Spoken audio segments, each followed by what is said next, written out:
अस्सलाम वालेकुम स्टूडेंट्स, उम्मीद है आप सबके सब खैरियत से होंगे। अल्लाह आपको ज़िंदगी के हर इम्तिहान में कामयाब करे। आज हम एक्सरसाइज 1.6 और उससे पहले इस टॉपिक को देख लेते हैं कि सिमल्टेनियस लीनियर इक्वेशंस होती क्या हैं। लीनियर इक्वेशंस ऐसी इक्वेशंस होती हैं जिनमें हमारे वेरिएबल की पावर 1 हो, 1 से ज़्यादा नहीं हो सकती। अगर 1 से ज़्यादा हो गई तो वो 2 है, तो वो क्वाड्रेटिक इक्वेशन हो जाएगी और वो एक अलग सिस्टम है। यहाँ पर हमारे पास जो सिस्टम है टू इक्वेशंस का, वो लीनियर इक्वेशंस हैं और इनके साथ ये कम्बिनेशन क्या है, कांस्टेंट्स हैं, वेरिएबल है और फिर इक्वल टू कांस्टेंट है, यानी कि ये ए बी एम ये कांस्टेंट्स हैं, एक्स वाई वेरिएबल्स हैं। इनको लिखा किस तरह से जाता है, इनको इस तरह से मैट्रिक्स फॉर्म में लिखा जाता है कि एक मैट्रिक्स ए, एक मैट्रिक्स एक्स और एक होती है मैट्रिक्स बी। ये क्या होती है मैट्रिक्स ए? मैट्रिक्स ए एक ऐसी मैट्रिक्स ले ली जाती है जिसमें इस लीनियर इक्वेशंस, ये दोनों जो लीनियर इक्वेशंस हैं, सिस्टम ऑफ लीनियर इक्वेशंस, इन दोनों इक्वेशंस के कांस्टेंट्स को हम ले लेते हैं, पिक कर लेते हैं, यहाँ से पिक करेंगे और मैट्रिक्स में पुट कर देंगे। कौन से हैं constants? A B C D, वो हमने एक मैट्रिक्स में डाल दिए और उस मैट्रिक्स को नाम दे दिया ए का। अब वेरिएबल्स हैं, इसमें भी एक्स, इसमें भी एक्स, इसमें भी वाई, इसमें भी वाई, दो ही वेरिएबल्स हैं, तो उन्हें कॉलम मैट्रिक्स में ले लेंगे और उस मैट्रिक्स का नाम कैपिटल एक्स, और फिर यहाँ पर इक्वल के इस तरफ राइट हैंड साइड पे कांस्टेंट्स दिए हुए हैं दोनों लीनियर इक्वेशंस के। इन कांस्टेंट्स को भी कॉलम फॉर्म में ले लें और इस मैट्रिक्स को बी कह दें। तो ये ए एक्स इक्वल टू बी दरअसल हमारी इस सिस्टम, ये दरअसल है तो मैट्रिसेस, लेकिन ये दरअसल हमारी इस सिस्टम ऑफ लीनियर इक्वेशंस को, सिमल्टेनियस इक्वेशंस को जाहिर कर रहे हैं। ए एक्स इक्वल टू बी हमारी इस सिस्टम को जाहिर कर रहा है। और हैं ये क्या हैं? ये मैट्रिसेस। मैट्रिसेस के ज़रिए इन वेरिएबल्स की वैल्यू फाइंड आउट करने के मेथड को कहते हैं, ये आपकी बुक में भी देखें लिखा हुआ है, this method is known as matrix inversion method. इसे मैट्रिक्स इन्वर्जन मेथड कहा जाता है और इसके ज़रिए असल में हम फाइंड आउट क्या कर रहे होते हैं, इन मैट्रिसेस के वेरिएबल्स को फाइंड आउट कर रहे होते हैं। बाकी सब क्या है? बाकी सब तो हैं ही कांस्टेंट्स, वो तो कोई नंबर्स ही होंगे। अभी तो यहाँ एग्जांपल के तौर पर ABCD दिया हुआ है, 1 2 3 4 या कोई डिजिट्स या कुछ भी हो तो वो कांस्टेंट्स हैं। कांस्टेंट्स की वैल्यू नहीं फाइंड आउट की जाती, वो कांस्टेंट है, वही के वही रहेंगे, जैसा क्वेश्चन में वही आंसर में है। कांस्टेंट नाम ही इसलिए है।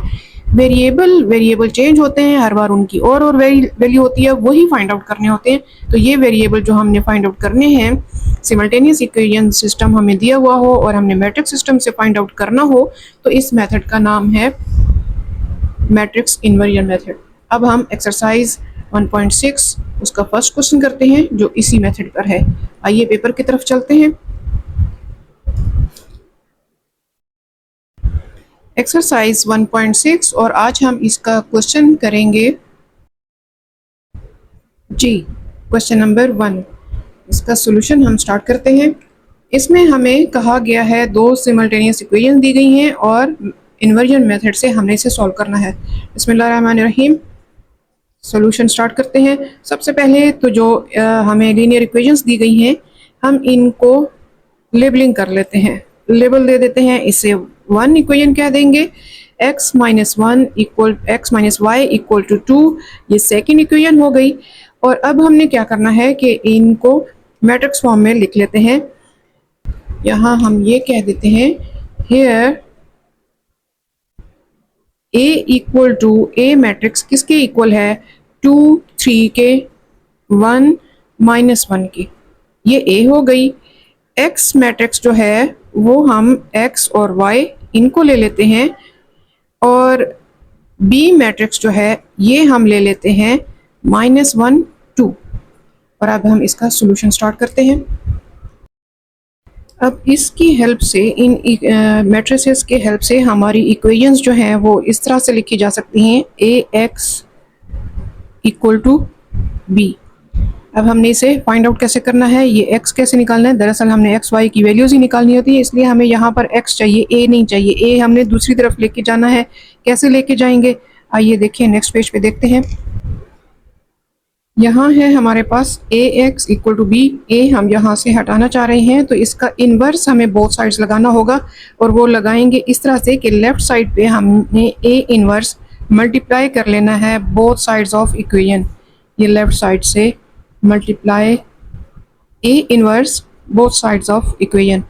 यहाँ से ए इन्वर्स और ए कैंसिल हो जाएंगे, सिर्फ एक्स रह जाएगा और यहाँ पर क्या होगा ए इन्वर्स बी। इसका मतलब है कि अगर हम मैट्रिक्स ए के इन्वर्स को बी से मल्टीप्लाई करें तो हमें एक्स वाई दोनों की वैल्यूज़ मिल जाएंगी। तो ए इन्वर्स हम कैसे फाइंड आउट करेंगे? ए इन्वर्स हमने पिछली एक्सरसाइज में देखा है, आप मेरी प्लेलिस्ट में देख सकते हैं उन वीडियोज़ को, कि ए इन्वर्स को फाइंड आउट करने के लिए हमें adjoint of A divided by A determinant, इन दोनों को डिवाइड करें तो ए इन्वर्स मिल जाएगा। एडजॉइंट ऑफ ए हमें कैसे मिलेगा? यहाँ कॉमा लगाकर यहीं पर ही मैं दिखा देती हूँ कि एडजॉइंट ऑफ ए हमें मिल रहा है, ए मैट्रिक्स की पोजीशंस सिर्फ हमने चेंज कर लेनी है। ए मैट्रिक्स जो है हमारे पास ये है, इसमें फर्स्ट डायगोनल की पोजीशंस चेंज हो जाएंगी और सेकंड डायगोनल के साइन चेंज हो जाएंगे। ये हमारे पास एडजॉइंट ऑफ ए आ गया और इसके बाद डिटर्मिनेंट ऑफ ए हमने फाइंड आउट करना है। तो ए मैट्रिक्स के बोथ साइड्स पे डिटर्मिनेंट साइन लगा लें, ये डिटर्मिनेंट साइन हो गए।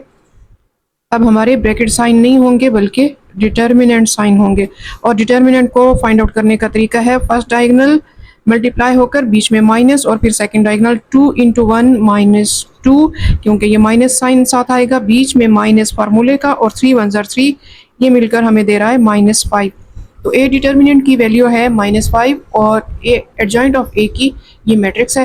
तो ए इनवर्स इस वैल्यू इस फार्मूले में हम इसे पुट कर लेते हैं। मैट्रिक्स हमने -1 -3 -1 और 2 ये फाइंड आउट की थी और ए डिटर्मिनेंट की वैल्यू -5।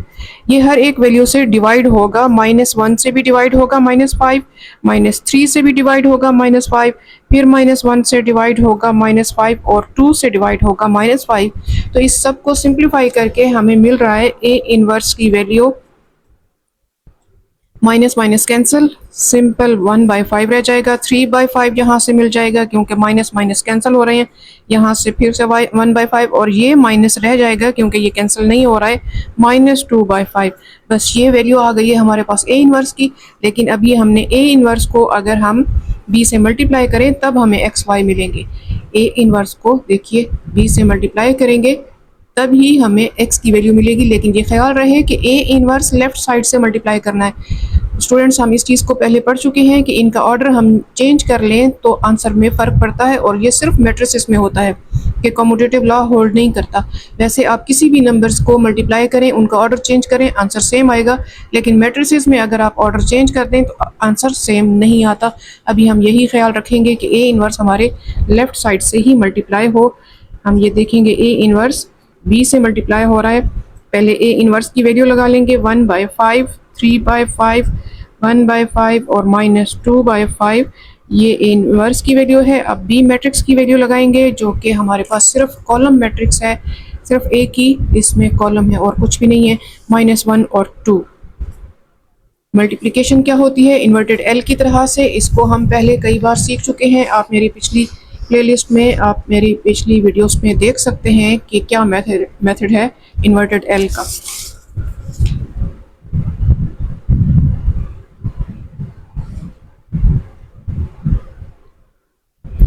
ये मल्टीप्लिकेशन का मेथड होता है, इसमें हमने फर्स्ट रो को फर्स्ट कॉलम से मल्टीप्लाई करना है, फिर फर्स्ट रो सेकंड कॉलम से मल्टीप्लाई होगी, तो सेकंड कॉलम तो है ही नहीं, सिर्फ फर्स्ट रो फर्स्ट कॉलम से मल्टीप्लाई होगी और फिर सेकंड रो ने भी फर्स्ट कॉलम से ही मल्टीप्लाई होना है। 1/5 -1 से मल्टीप्लाई होकर -1/5, 3/5 2 से मल्टीप्लाई होकर 2 3 ज़र 6/5, क्योंकि न्यूमरेटर ही आपस में मल्टीप्लाई होंगे, डिनोमिनेटर के लिए यहाँ 5 है, इसके पास 1 है, तो 5 1 ज़र 5, यही 2 और 3 आपस में सिर्फ मल्टीप्लाई हुआ है। इसी तरह अब सेकंड रो फर्स्ट कॉलम 1 1 ज़र 1, साइन माइनस का, नीचे आ जाएगा 5 के लिए यहाँ पर कुछ नहीं था इसलिए 5 1 ज़र 5 आ जाएगा।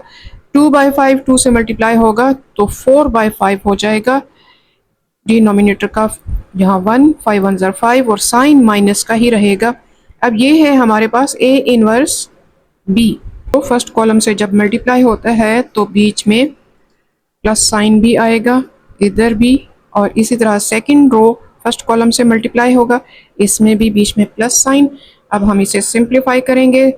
सिंप्लीफाई में हमारे पास एक भी अगर फ्रैक्शन आ जाए तो एलसीएम हमने लेना होता है। यहाँ दोनों ही फ्रैक्शन है तो एलसीएम लेंगे और एलसीएम इसका 5 ले लेंगे। ऊपर हमारे पास जब सेम डिनोमिनेटर का सेम ही एलसीएम आ जाए तो आप आंखें बंद करके चुप करके जी ये -1 और 6 को लिख लें। कोई और प्रोसेस करने की ज़रूरत ही नहीं है। सबसे सिंपलेस्ट एलसीएम का मेथड है। यहाँ पर हमारे पास आंसर आ रहा है 5/5 और यहाँ पर वही प्रोसेस करना है कि सेम डिनोमिनेटर और एलसीएम वही आएगा 5, तो ऊपर के नंबर बिल्कुल वैसे ही लिख देने हैं -1 -4। यहाँ से इसका मतलब हमें -5/5 मिल रहा है, तो ये कैंसिल होकर यहाँ हमें मिल जाएगा 1 और इधर -1। बस ये किसके हैं सोल्यूशन? x के। x इक्वल टू 1 और -1 और x मैट्रिक्स क्या थी? x y थी। तो इसका मतलब है कि कोऑर्डिनेट प्लेसेस को अगर हम कंपेयर करें तो x की वैल्यू है 1 y -1। बस ये इसका सोल्यूशन आंसर आ गया।